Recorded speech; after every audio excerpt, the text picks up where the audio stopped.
قال الله تبارك وتعالى في كلامه المجيد: أعوذ بالله السميع العليم من الشيطان الرجيم. بسم الله الرحمن الرحيم. يا أيها الذين آمنوا اتقوا الله حق تقاته ولا تموتن إلا وأنتم مسلمون واعتصموا بحبل الله جميعا ولا تفرقوا. وقال تعالى في مقام آخر: يا أيها الذين آمنوا كتب عليكم الصيام كما كتب على الذين من قبلكم لعلكم تتقون. وقال تعالى: اليوم أكملت لكم دينكم وأتممت عليكم نعمتي ورضيت لكم الإسلام دينا. وقال تعالى في مقام آخر: وأن هذا صراطي مستقيما فاتبعوه ولا تتبعوا السبل فتفرق بكم عن سبيله ذلكم وصاكم به لعلكم تتقون. وقال تعالى: شهر رمضان الذي أنزل فيه القرآن هدى للناس وبينات من الهدى والفرقان. اللهم صل على محمد وعلى آل محمد كما صليت على إبراهيم وعلى آل إبراهيم إنك حميد مجيد. اللهم بارك على محمد وعلى آل محمد كما باركت على إبراهيم وعلى آل إبراهيم إنك حميد مجيد. تمام قسم کی حمد و ثنا کبریائی اور بڑائی اس اللہ عز و جل کے لیے لائق و زیبہ ہے جس نے ہمیں اور آپ کو پیدا فرمایا، اور بیش بہا درود و سلام اس ذات مبارکہ مطہرہ پر جن کا نام نامی اسم گرامی احمد مجتبیٰ محمد مصطفیٰ صلی اللہ علیہ وسلم۔ برادران اسلام، نوجوان دوستوں، بزرگوں اور بھائیوں اور قابل احترام اسلامی ماں اور بہنوں، آج بتاریخ 10 رمضان المبارک 1426 ہجری مطابق 13 اکتوبر سن 2005 عیسوی بروز جمعرات جامع مسجد علی ابن ابی طالب الخبر شرقیہ زون سعودی عرب میں جو پروگرام منعقد ہوا ہے، اس میں جس موضوع پر مجھے خطاب کرنے کا حکم دیا گیا ہے وہ موضوع ہے شناعت البدع، یعنی بدعات اور خرافات کی مذمت، بدعات کی تباہ کاریاں۔ اللہ عز و جل سے دعا ہے کہ اللہ تبارک و تعالی اس ماہ مبارک میں اور اس ماہ عظیم میں ہم سب کو اللہ اور اس کے رسول کی باتوں کے سننے اور اس کے سمجھنے کی توفیق عطا فرمائے، اور اللہ عز و جل ہم سب کو کہنے اور سننے سے زیادہ عمل کی توفیق بخشے، آمین یا رب العالمین۔ قبل ازیں کہ میں اپنی گفتگو کو آگے بڑھاؤں، میں بڑے ہی انتہائی صمیم قلب کے ساتھ اس مسجد کے امام شیخ احمد الحاکمی اور اسی طرح سے اس پروگرام کے آرگنائزر برادرم بشیر احمد صاحب اور اسی طرح سے ہمارے فاضل دوست برادرم مکرم صاحب اور ان کے احباب اور ان کے رفقا جنہوں نے آپ کے لیے، ہم سب کے لیے یہ حسین اور یہ خوبصورت مجلس اور یہ محفل منعقد کی ہے، ہم ان کا تہ دل سے بہت ممنون ہیں، مشکور ہیں کہ جن کی جد و جہد سے اور جن کی کوششوں سے اس ماہ مبارک میں ہمیں پھر ایک دفعہ مل بیٹھنے اور اکٹھا ہونے کا اللہ تبارک و تعالیٰ نے موقع نصیب فرمایا ہے۔ اللہ تبارک و تعالیٰ ان سب کے جہود کو اور ان سب کی کوششوں اور جد و جہد کو اور ہم سب کی حاضری کو اللہ تبارک و تعالیٰ قبول فرمائے۔ اسی طرح خصوصیت کے ساتھ ہم اپنے فاضل دوست برادرم شیخ محبوب مدنی حفظہ اللہ کا بھی شکریہ ادا کرتے ہیں، جن کے تمہیدی کلمات اور جن کے تعارف اور جن کی محنتوں سے یہ پروگرام اور جن کے شوق اور ذوق سے الحمدللہ یہ پروگرام آگے بڑھ رہا ہے۔ اللہ تعالیٰ اس مبارک مہینے میں ہمارے قیام، ہمارے صیام اور ہماری عبادتوں اور ہماری تلاوت قرآن کو قبول فرمائے، اور تمام قسم کے اللہ رب العزت نیکیوں اور تمام قسم کی حسنات اور اعمال صالحہ کو اللہ تبارک تعالیٰ قبول فرمائے، اور سب سے بڑی اور جامع دعا یہ کہ اللہم اجرنا من النار، اللہ ہم سب کی گردنوں کو جہنم سے آزاد فرمائے اور ہم سب کو جنت الفردوس میں جگہ عطا فرمائے، آمین یا رب العالمین۔ میرے عزیزوں، میرے دوستوں اور بھائیوں اور اسلامی ماں اور بہنوں،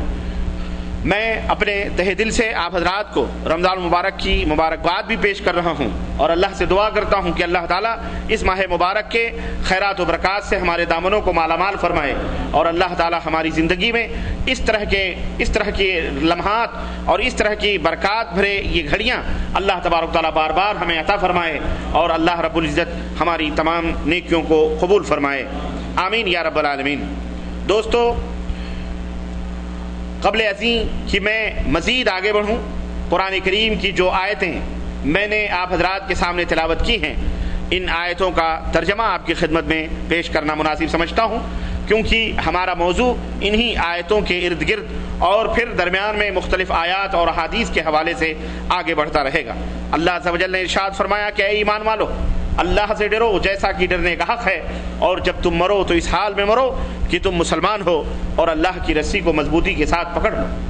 اللہ عز و جل نے ارشاد فرمایا یا ایھا الذین آمنوا کتب علیکم الصیام، اے ایمان والو تمہارے اوپر روزے فرض کر دیے گئے جیسا کہ تم سے پہلے لوگوں کے اوپر روزے فرض کیے گئے تھے۔ اور ان روزوں کے فرض کرنے کا اور ضروری قرار دینے کا مقصد یہ ہے لعلکم تتقون، تاکہ تمہارے دلوں کے اندر تقوی، پرہیزگاری پیدا ہو جائے۔ اللہ عز و جل نے ایک جگہ اور ارشاد فرمایا کہ اے لوگو، میں نے تمہارے لیے تمہارے دین کو مکمل کر دیا ہے اور میں نے اپنی نعمت پوری کر دی ہے، اور دین اسلام سے میں راضی اور خوش ہو گیا ہوں۔ اسی طرح اللہ عز و جل نے ارشاد فرمایا کہ وَأَنَّ هَذَا صِرَاطِي مُسْتَقِيمًا فَاتَّبِعُوهُ، کہ اے لوگو سنو، یہ میری سیدھی راہ ہے، اس سیدھی راہ کی اطاعت اور اتباع کرو، پیروی کرو۔ وَلَا تَتَّبِعُوا السُّبُلَ، اور اس کے علاوہ جو دیگر راہیں ہیں ان کے پیچھے نہ لگو، فَتَفَرَّقَ بِكُمْ عَنْ سَبِيلِهِ، کیونکہ ان کے پیچھے لگنے سے تمہارے درمیان تفرقے پیدا ہوں گے اور سیدھی راہ سے تم بھٹک جاؤ گے۔ ذَلِكُمْ وَصَّاكُمْ بِهِ، یہی وہ وصیت ہے جو اللہ تبارک تعالیٰ تم سب کو کرنا چاہ رہا ہے۔ کیوں؟ لعلکم تتقون، تاکہ تمہارے دلوں کے اندر تقوی ہو، پرہیزگاری پیدا ہو۔ اللہ عز و جل نے ارشاد فرمایا کہ شہر رمضان الذی انزل فیہ القرآن، یہ رمضان المبارک کا مہینہ وہ مہینہ ہے جس کے اندر قرآن نازل کیا گیا۔ ھدی للناس، یہ وہ قرآن ہے جس کے اندر لوگوں کے لیے ہدایت ہے۔ وبینات من الہدی والفرقان، اور یہی وہ قرآن ہے جو حق اور باطل کے درمیان فرق پیدا کرتا ہے۔ یہ وہ کتاب ہے جو حق اور باطل کے درمیان تمیز کرتی ہے، حق اور باطل اور کے درمیان فرق پیدا کرتی ہے۔ یہ آیتیں تھیں جن کا ترجمہ میں نے آپ حضرات کی خدمت میں پیش کیا ہے،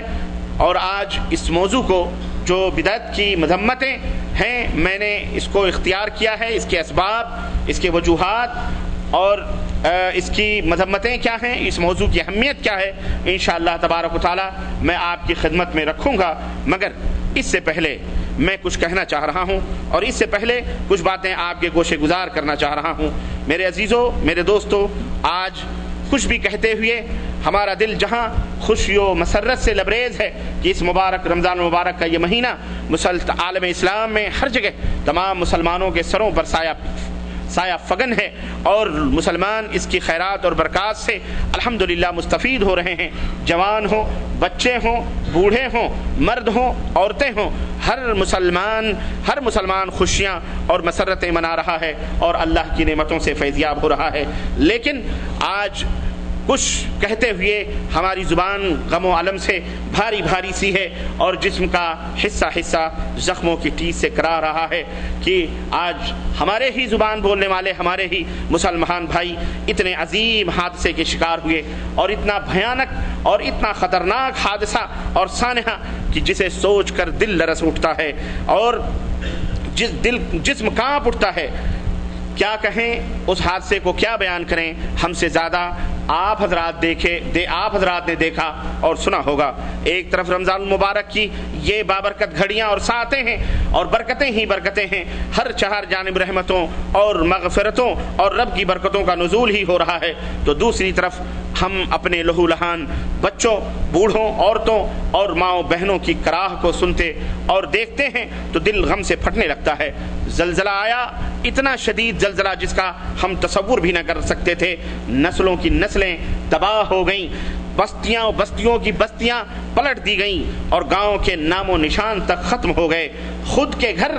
جو اپنے ہاتھوں سے بنائے ہوئے تھے، خود کے گھر خود قبرستانوں میں تبدیل ہو گئے۔ یہ زیادہ دن کی بات نہیں، یہ ابھی کل کی بات ہے، دیر نہیں ہوئی۔ سوچتے ہیں تو زبان گنگ ہو جاتی ہے، دماغ معوف ہو جاتا ہے۔ قوم کو کیا بتلائیں، قوم کو کیا سمجھائیں، کس انداز سے ان کے زخموں پہ پھائے رکھیں؟ یہ سب تباہیاں اور یہ ہلاکتیں اور یہ بربادیاں کیوں آتی ہیں، کیسے آتی ہیں، اس کے کیا اسباب ہوتے ہیں، یا یہ کوئی دہشت گردی کا نتیجہ ہے یا کسی